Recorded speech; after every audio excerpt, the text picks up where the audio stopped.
అంబేద్కర్ కోనసీమ జిల్లా ముమ్మిడివరం నియోజకవర్గంలో చోరీ రాయుళ్లు రెచ్చిపోతున్నారు. పట్టణంలోని మరుమళ్ల శ్రీ విజయలక్ష్మి జ్యువెలర్స్లో చోరీకి యత్నించారు దుండగులు.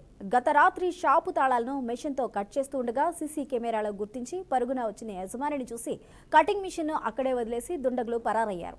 నెల రోజుల క్రితం ఇదే షాపు షట్టర్ను గుణపంతో లేవదీస్తూ ఉండగా అనుకోకుండా అక్కడికి వచ్చిన షాపు యజమానిని చూసి పారిపోయిన ఉదంతం మరవకముందే మరలా తిరిగి చోరీకి ప్రయత్నించి విఫలమయ్యారు. దీంతో షాపు యజమాని ఫిర్యాదు మేరకు కేసు నమోదు చేసుకున్న పోలీసులు దర్యాప్తు ప్రారంభించారు.